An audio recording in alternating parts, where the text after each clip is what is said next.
Hi hello அனைவருக்கும் வணக்கம். நான் உங்கள் ராமச்சந்திரன். இது உங்கள் ராம்சன் அகாடமி.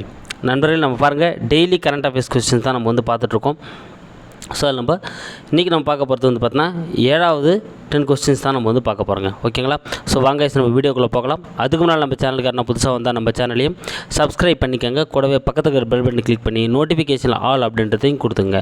அப்போ தான் நம்ம போடுற வீடியோஸ் உடனடியாக உங்களுக்கு வந்துட்டுருக்கோம். சரிங்களா? சரிங்க. இப்போ நம்ம லாஸ்ட் வீடியோவில் ஒரு கொஸ்டின் கொடுத்துருந்தோம். அதுக்கான ஆன்சர் பார்த்துலாம் பாருங்கள். மெக்கன்சி சுகாதார நிறுவனம் வெளியிட்ட ஊழியர்களின் ஆரோக்கிய பாதுகாப்பில் இந்தியா எத்தனையாவது இடம் பிடித்துள்ளது? பாருங்கள், மெக்கன்சி சுகாதார நிறுவனம் அப்படின்ற நிறுவனம் பண்ணாங்க 2023 அந்த ஊழியர்கள் தங்கள் நாட்டில் வேலை செய்யக்கூடிய ஊழியர்களுக்கு ஆரோக்கியமான சூழ்நிலை ஏற்படுத்தக்கூடிய நாடுகளோட வரிசை இது பண்ணாங்க. அதில் இந்தியா எத்தனாவது இடத்துல இருக்குது அப்படின்னு பார்த்தோன்னா 2ஆம் இடம். ஏதாங்க இதுக்கான ஆன்சர். ஏன்னா முதல் இடத்துல எது இருக்குது? துருக்கி. ஸோ துருக்கி தான் முதல் இடத்துல இருக்காங்க. 2ஆம் இடத்துல பார்த்தோன்னா இந்தியா இருக்குங்க. ஓகேங்களா? ஸோ ஜப்பான் இதில் கடைசியான இடம். ஒஸ்டான பிளேஸில் ஜப்பான் இருக்குது. சரிங்களா? சரிங்க. இந்த வீடியோக்கான 10 கொஸ்டின்ஸ் பார்க்கலாம். அப்படியே நீங்கள் ஆன்சர் கெஸ் பண்ணுங்கள். இல்லைனா நீங்கள் அப்படியே வீடியோ பாருங்கள். கண்டிப்பாக உங்களுக்கு அது புரியும். இந்தியாவில் உள்நாட்டில் தயாரிக்கப்பட்ட ஹைட்ரஜன் எரிபொருள் மின்கலத்தால் இயங்கும் படகு சேவை எங்கு தொடங்கப்பட்டுள்ளது? ஸோ இதெல்லாம் நம்ம ஆல்ரெடி ஜிகே கொஸ்டின் 10 கொஸ்டின்ஸில் இந்த கொஸ்டின்ஸ்லாம் பார்த்துருப்போம். ஸோ இதனால் பார்க்கலாம் பாருங்கள். இந்தியாவில் உள்நாட்டில் தயாரிக்கப்பட்ட ஹைட்ரஜன் எரிபொருள் மின்கலத்தால் இயங்கும் படகு சேவை எங்கு தொடங்கப்பட்டுள்ளது? ஸோ இப்போ இதுக்கான ஆன்சர் எதுங்க? கொச்சி தாங்க இதுக்கான சரியான ஆன்சர். ஸோ இந்தியாவிலே பார்த்தோன்னா முதல்ல எங்கே ஸ்டார்ட் பண்ணியிருக்காங்க அப்படின்னா கேரளாவில் இருக்கக்கூடிய கொச்சியில் தான் ஸ்டார்ட் பண்ணியிருக்காங்க. அதாவது ஹைட்ரஜன் எரிபொருளால் மின்கலம் எதால் செய்யப்பட்டிருக்கு? ஹைட்ரஜன் எரிபொருளால் செய்யப்பட்ட மின்கலத்தால் இயங்கும் படகு சேவை இந்தியாவில் முதல்ல கொச்சியில் தான் தொடங்கப்பட்டிருக்கு. அடுத்த செகண்ட் கொஸ்டின். லோக்பால் அமைப்பின் தலைவராக நியமிக்கப்பட்டுள்ளவர் யார்? ஸோ லோக்பால் அமைப்பின் தலைவராக நியமிக்கப்பட்டுள்ளவர் யார்? ஸோ இப்போ இதுக்கான ஆன்சர் ஏஎம் கான்வில்கர். பி தாங்க இதுக்கான ஆன்சர். ஸோ ஏஎம் கான்வில்கர் தான் நம்ம என்ன அமைக்கப்பட்டிருக்கார்? லோக்பால் அமைப்பின் தலைவராக என்ன பண்ணப்பட்டிருக்காருங்க? நியமிக்கப்பட்டிருக்கார். இவர் பார்த்தீங்கன்னா முன்னாள் உச்சநீதிமன்ற நீதிபதிங்க. ஸோ ரிட்டையர் ஆகிட்டார். முன்னாள் உச்சநீதிமன்ற நீதிபதி தான் இவர் ஏஎம் கான்வில்கர் அப்படின்றவர். இவர் தான் லோக்பால் அமைப்போட தலைவராக நியமிக்கப்பட்டிருக்காரு. ஓகேங்களா? ஸோ அப்படி இவங்களை பற்றிலாம் தெரிஞ்சுக்கலாம் பாருங்கள். கீதா பத்ரா. ஸோ கீதா பத்ரா அப்படின்றவங்க பார்த்தீங்கன்னா இவங்க ஒரு இந்திய பொருளாதார நிபுணர். இவங்க பார்த்தீங்கன்னா வேர்ல்டு பேங்க் இருக்கு இல்லையா, உலக வங்கி. ஸோ வேர்ல்டு பேங்க்கோட உலகளாவிய சுற்றுச்சூழல் மையத்தின் தற்சார்பு மதிப்பீட்டு அலுவலர். ஓகேங்களா? ஸோ இவங்க இந்தியாவை சேர்ந்தவங்க தான், இந்திய பொருளாதார நிபுணர். இவங்களை எதுக்கு நியமிச்சிருக்காங்க? வேர்ல்டு பேங்க்கில் இருக்கக்கூடிய உலகளாவிய சுற்றுச்சூழல் மையத்தின் தற்சார்பு மதிப்பீட்டு அலுவலராக இவர் நியமிச்சிருக்காங்க. ஓகேங்களா? ஸோ ஏஎஸ் ராஜுன்றவர் பார்த்தீங்கன்னா மத்திய ஊழல் தடுப்பு ஆணையத்தின் ஆணையர். ஓகேங்களா? ஸோ குடியரசுத் தலைவரால் இப்போ நியமிக்கப்பட்டாங்க. ஸோ ஏஎஸ் ராஜு அப்படின்றது மத்திய ஊழல் தடுப்பு ஆணையத்தோட ஆணையராக நியமிக்கப்பட்டார். ஓகேங்களா? அப்போ இது மூணுத்தையும் நல்லா ஞாபகம் வச்சுங்க. இதுக்கான ஆன்சர் ஏஎம் கான்வில்கர். அடுத்து தேர்ட் கொஸ்டின் பார்க்கலாம் பாருங்கள். பகுதி அளவு கிரியோஜெனிக் வகையிலான ஒருங்கிணைந்த என்ஜின் மற்றும் பரிசோதனை மையம் எங்கு அமைய உள்ளது? பாருங்கள், பகுதி அளவு கிரியோஜெனிக் வகையிலான ஒருங்கிணைந்த என்ஜின் மற்றும் பரிசோதனை மையம் எங்கு அமைய உள்ளது? ஸோ இப்போ இதுக்கான ஆன்சர் என்னதுங்க? மகேந்திரகிரி. ஓகேங்களா? ஸோ திருநெல்வேலியில் இருக்கக்கூடிய மகேந்திரகிரியில் தான் என்ன பண்ண போகிறாங்க? அமைக்க போகிறாங்க. ஓகேங்களா? சரிங்க. ஸோ இப்போ இதில் பார்த்தா ஏதான் இதுக்கான ஆன்சர். ஸோ இப்போ சதீஷ் தவானில் என்ன பண்ண போகிறாங்க அப்படின்னா ஏவுகலை ஒருங்கிணைப்பு மையம். ஓகேங்களா? ஸோ ஏவுகலை ஒருங்கிணைப்பு மையம். ஸோ அங்கங்கே தனித்தனியாக தயாரிக்கப்பட்டு அது ஒருங்கிணைக்கிற மையம் சதீஷ் தவான், ஆந்திராவில் இருக்கக்கூடிய சதீஷ் தவான் மில் மையத்தில் ஆரம்பிக்க போகிறாங்க. அடுத்து 3 வேக வரம்பு காற்று சுரங்கம். ஓகேங்களா? ஸோ 3 வேக வரம்பு காற்று சுரங்கம் அப்படின்ற சுரங்கம் எங்கே ஆரம்பிக்கப்பட போகிறாங்கன்னா விக்ரம் சாராபாயில் ஆரம்பிக்க போகிறாங்க. ஓகேங்களா? அப்போ இங்கே பகுதி அளவு என்ஜின் மற்றும் பரிசோதனை மையம் பார்த்தீங்கன்னா மகேந்திரகிரியில் தான் ஸ்டார்ட் பண்ணுறாங்க, திருநெல்வேலி.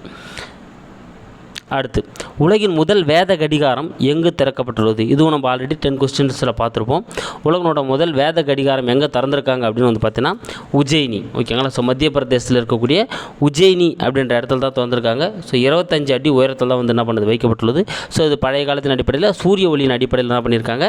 இதை செயல்படுற போல் அமைச்சிருக்காங்க. உஜ்ஜயினி தான் இதுக்கான ஆன்சர். அடுத்து உலகளாவிய சமண சமய அமைதி தூதர் என வெளியுறவுத்துறை அமைச்சரால் அறிவிக்கப்பட்டவர் யார்? ஸோ வெளியுறவுத்துறை அமைச்சர் யாருன்னு நம்மளுக்கு தெரியும். So Shankar, S Jaishankar. அப்போது அறிவிக்கப்பட்டவர் யார் அப்படின்னு சொல்லிட்டு பார்த்தீங்கன்னா ஆச்சாரியா லோகேஷ் முனி. ஓகேங்களா, இதுக்கான ஆன்சர் என்னதுங்க? ஆச்சாரிய லோகேஷ் முனி அப்படின்றவர் தான் வந்து இதுக்கான ஆன்சருங்க. இவர் தான் வந்து உலகளாவிய சமண சமய அமைதி தூதர் அப்படின்னு சொல்லிட்டு அறிவிக்கப்பட்டார். ஏன்னா ஒரு உலக அமைதி அமையத்தோட தலைவராக வந்து இருப்பார். சரிங்களா? சரிங்க கேஸ், இதில் இவங்களை பற்றி தெரிஞ்சுக்கலாம் பாருங்க. தல்ஜிங் சௌத்ரி. ஸோ தல்ஜிங் சௌத்ரி அப்படின்றவங்க யாருன்னா தேசிய பாதுகாப்பு படையின் தலைமை இயக்குனர். ஸோ தேசிய பாதுகாப்பு படையோட தலைமை இயக்குனராக இருக்கவங்க தான் வந்து பார்த்தீங்கன்னா யாருன்னா தல்ஜிங் சௌத்ரி. ஓகேங்களா. சர்க்கார் ராகேஷ் சிங். ஸோ இவர் யாருன்னா பாகிஸ்தானில் இருக்கக்கூடிய அந்த பஞ்சாப் பகுதியோட முதல் சீக்கிய அமைச்சராக வந்து இவரை தான் நியமிச்சிருக்காங்க. ஸோ பாகிஸ்தானில் நிர்ணயிக்கப்பட்ட முதல் சீக்கிய அமைச்சர் இவர் தாங்க, சர்க்கார் ரமேஷ் சிங். ஓகேங்களா, இதே நல்லா நீங்கள் ஞாபகம் வச்சுங்க. சார் ராகேஷ் இல்லைங்க, ரமேஷ் சிங், சர்க்கார் ரமேஷ் சிங். ஆனால் இதுக்கான ஆன்சர் ஆச்சாரிய லோகேஷ் முனி. அடுத்த 6வது கொஸ்டின் பார்க்கலாம் பாருங்க. இந்திய மருந்தியல் தரநிலைகளை அங்கீகரித்த முதல் ஸ்பானிய மொழி பேசும் நாடு. ஓகேங்களா. ஸோ இந்திய மருந்தியல், ஸோ இந்தியாவில் இருக்கக்கூடிய அந்த மருந்தியல் தரநிலைகள் இருக்குல்லையே, அந்த மருந்தியல் தரநிலைகளை அங்கீகரித்த ஸ்பானிய மொழி பேசும் முதல் நாடு எது? இதுக்கான ஆன்சர் நிகரகுவா. ஓகேங்களா, சீதாங்க இதுக்கான ஆன்சர். ஓகேங்களா. ஸோ நிகரகுவா நாடு தான் என்ன பண்ணப்பட்டிருக்காங்க, நம்மளோட மருந்தியல் தரநிலைகளை வந்து அங்கீகரித்த ஸ்பானிய நாடு. அடுத்து, அருகி வரும் கங்கை ஓங்கிலினங்கள் ஆராய்ச்சி மையம் எங்கு தொடங்கப்பட்டுள்ளது? பாருங்கள், இந்த கங்கை ஓங்கிலான அந்த டால்ஃபின் வந்து பார்த்தீங்கன்னா இப்போ கொஞ்சம் கொஞ்சமாக அழிஞ்சுன்னு வருது. அதனால் அதை பற்றின ஆராய்ச்சி மையம் வந்து பார்த்தீங்கன்னா ஒரு மாநிலத்தில் வந்து தொடங்கியிருக்காங்க. ஸோ அது எங்கே அப்படின்னா பாட்னா. ஓகேங்களா. ஸோ பீகாரில் இருக்கக்கூடிய பாட்னாவில் தான் என்ன பண்ணியிருக்காங்க, அந்த அருகி வரக்கூடிய ஓங்கிலினங்களுக்கான ஆராய்ச்சி மையத்தை வந்து ஸ்டார்ட் பண்ணியிருக்காங்க. அப்போ பாட்னா தான் இதுக்கான ஆன்சர். அடுத்து 8வது கொஸ்டின் பார்க்கலாம் பாருங்கள். ஆசியாவின் மிகப்பெரிய சுரங்கமாக மாறி உள்ளது எது? பாருங்கள், இப்போ ஆசியாவோட மிகப்பெரிய சுரங்கமாக ஒரு மாநிலத்தில் இருக்கக்கூடிய சுரங்கம் வந்து மாறி இருக்குது. அது எங்கே இருக்கக்கூடிய சுரங்கம் அப்படின்றது உங்களுக்கான கேள்வி. இதுக்கான ஆன்சர் சத்தீஸ்கர். பி தாங்க இதுக்கான ஆன்சர். ஏன்னா சத்தீஸ்கரில் தான் கெப்ரா சுரங்கம், எதுங்க கெப்ரா சுரங்கம் அப்படின்ற சுரங்கம் இருக்குங்க. இது வந்து சவுத் ஈஸ்டர்ன் கோல்ஃபீல்ட் லிமிடெட் அப்படின்ற கம்பெனியால் நிறுவப்பட்ட அந்த சுரங்கம் தான். இதுதான் இப்போ ஆசியாவில் இருக்கக்கூடிய மிகப்பெரிய நிலக்கரி சுரங்கமாக வந்து மாறி இருக்குது. ஓகேங்களா. அப்போ பி தான் வந்து இதுக்கான ஆன்சர். அடுத்து, தமிழக அரசின் 2024 ஔவையார் விருதுக்கு பரிந்துரைக்கப்பட்டவர். இந்த கொஸ்டின் ஆல்ரெடி நம்ம பார்த்துருப்போம். ஸோ 2024 ஔவையார் விருதுக்கு பரிந்துரைக்கப்பட்டவர் யார் அப்படின்னு பார்த்தீங்கன்னா பாமா பௌஸ்டினா சூசேராஜ். ஓகேங்களா. ஸோ பாமா பௌஸ்டினா சூசேராஜ் அப்படின்றவங்க தான் வந்து என்ன பண்ணப்பட்டிருக்காங்க, இந்த ஔவையார் விருதுக்கு வந்து பரிந்துரைக்கப்பட்டிருக்காங்க. ஓகேங்களா. ஸோ மற்றவங்க சார்ந்த தகவல் அப்படியே பார்த்துக்கலாம் பாருங்க. ஜோதி நிர்மலா சாமி அப்படின்றவங்க வந்து பார்த்தீங்கன்னா தமிழ்நாட்டோட மாநில தேர்தல் ஆணையர், அதாவது வி பழனிக்குமார் அப்படின்ற ஒரு ரிட்டையர் ஆனதுக்கப்புறம் ஸோ இவங்க தான் வந்து என்ன பண்ணப்பட்டாங்க, ஜோதி நிர்மலா சாமி நியமிச்சிருக்காங்க. சுமன் குமாரி அப்படின்னா எல்லை பாதுகாப்பு படையில் நியமிக்கப்பட்ட முதல் பெண் ஸ்னைப்பர். ஓகேங்களா. ஸோ பெண் ஸ்னைப்பர் துப்பாக்கி சுடும் வீரர் தான் வந்து இந்த சுமன் குமாரி. சுதாமூர்த்தி, ஸோ குடியரசுத் தலைவரால் என்ன பண்ணப்படுறாங்க, மாநிலங்களவை உறுப்பினராக வந்து பரிந்துரைக்கப்பட்டவங்க தான் சுதாமூர்த்தி. இவங்க வந்து இன்ஃபோசிஸ் நிறுவனரான ஹெட்டாக இருக்கக்கூடிய நாராயணமூர்த்தியோட அந்த மனைவி தான் வந்து இவங்க. ஓகேங்களா. சரி, மற்ற தகவல் அப்படியே பார்த்துங்க. ஆனால் இதுக்கான ஆன்சர் வந்து பாமா பௌஸ்டினா சூசேராஜ். அடுத்து 10வது கொஸ்டின் பார்க்கலாம் பாருங்க. ஜன் ஹொஹாதி திவாஸ் என்று அனுசரிக்கப்படுகிறது. ஜன் ஹொஹாதி திவாஸ் என்று அனுசரிக்கப்படுகிறது. ஜன் ஹொஹாதி திவாஸ்.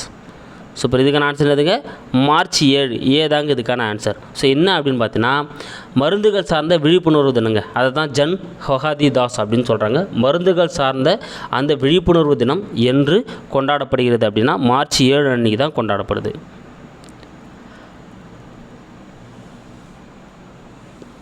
அடுத்து பாருங்கள், உலகின் மிக குள்ளமான மருத்துவரான, இது உங்களுக்கான கேள்வி கேஸ், உலகின் மிக குள்ளமான மருத்துவரான கணேஷ் பாரையா எங்கு பணியமர்த்தப்பட்டுள்ளார்? ஸோ கணேஷ் பாரையா அப்படின்றவர் தான் உலகின் மிக குள்ளமான மருத்துவராக வந்து சொல்லப்பட்டிருக்காரு. அவர் எந்த மாநிலத்தில் வந்து இப்போ வந்து பணியமர்த்தப்பட்டிருக்கார்? குஜராத், தெலுங்கானா, மத்திய பிரதேஷ், மகாராஷ்டிரா. ஸோ இதுக்கான ஆன்சர் என்ன அப்படின்றத கமெண்ட்டில் சொல்லுங்கள். இல்லை நெக்ஸ்ட் வீடியோ வெயிட் பண்ணுங்கள், நான் உங்களுக்கு அதில் எக்ஸ்ப்ளனேஷன் கொடுத்துட்றேன். ஸோ ஒரு டைம் ரிவிஷன் போல் வேகமாக பார்த்துலாம் பாருங்கள். ஸோ மெக்கன்சி நிறுவனம் வெளியிட்ட அந்த ஊழியர்களோட பாதுகாப்பில் இந்தியா வந்து 2வது இடத்துல இருக்குது. இந்தியாவில் உள்நாட்டில் தயாரிக்கப்பட்ட ஹைட்ரஜன் எரிபொருள் மின்கலங்களோட படகு சேவை எங்கே தான் கொச்சியில் வந்து ஸ்டார்ட் பண்ணியிருக்காங்க. லோக்பால் அமைப்பின் தலைவராக யார் நியமிக்கப்பட்டிருக்காருன்னா ஏஎம் கான்வில்கர். பகுதி அளவு கிரியோஜனிக் வகையிலான ஒருங்கிணைந்த என்ஜின் பரிசோதனை மையம் எங்கே அமைக்கிறேன்னா மகேந்திரகிரியில் அமையப்போகுது. உலகின் முதல் வேத கடிகாரம் எங்கன்னா உஜ்ஜயினி. உலகளாவிய சமய அமைதி தூதராக வந்து ஆச்சரிய லோகேஷ் முனி சொல்லப்பட்டார். இந்திய மருத்துவ தரநிலை அங்கீகரித்த ஸ்பானிய நாடு நிகரகுவா. அருகி வரும் கங்கை ஓங்கிலினங்கள் ஆராய்ச்சி மையம் வந்து பார்த்தீங்கன்னா பாட்னாவில் ஸ்டார்ட் பண்ணியிருக்காங்க. ஆசியாவில் மிகப்பெரிய சுரங்கமாக மாறி இருக்கிறது சத்தீஸ்கரில் இருக்கக்கூடிய கெப்ரா சுரங்கம். தமிழக அரசின் 2024 அவ்வையார் விருது பாமா போஸ்னா சோசராஜ் வந்து பரிந்துரைச்சிருக்காங்க. ஒன் ஹகாதி திவாஸ் வந்து மார்ச் 7. உலகின் மிக கொள்ளமான மருத்துவர் வந்து எங்கே நியமிச்சிருக்காங்க, நீங்கள் பதில் வந்து சொல்லுங்கள். ஓகேங்களா? ஸோ இந்த 10 கொஸ்டின்ஸ் கண்டிப்பாக உங்களுக்கு யூஸ்ஃபுல்லாக இருந்திருக்கும். ஓகேங்களா? ஸோ நம்ம பாருங்கள், மேக்ஸிமம் நவம்பர் டிசம்பர்லேருந்து ஜனவரி டு ஜூன் வரலும் இருக்கக்கூடிய கரண்ட் அஃபேர்ஸ்லேருந்து மிக முக்கியமானதெல்லாம் எதுவோ அதுதான் எடுத்து உங்களுக்கு கொடுத்துட்ருக்கோம். ஸோ நம்ம போட போகிற வீடியோஸ் எல்லாமே பாருங்கள், உங்களுக்கு கண்டிப்பாக யூஸ்ஃபுல்லாக இருக்கும். ஸோ குரூப் 1 மட்டும் இல்லைங்க, குரூப் 2 படிக்கிறவங்களுக்கும் இந்த வீடியோஸ் ரொம்ப யூஸ்ஃபுல்லாக இருக்கும். Thank you guys. ஸோ புதுசாக வந்தவங்க சப்ஸ்கிரைப் பண்ணிக்கோங்க, லைக் பண்ணுங்கள், ஷேர் பண்ணுங்கள், கூடவே பெல் பட்டனையும் கிளிக் பண்ணிக்கோங்க. Thank you guys.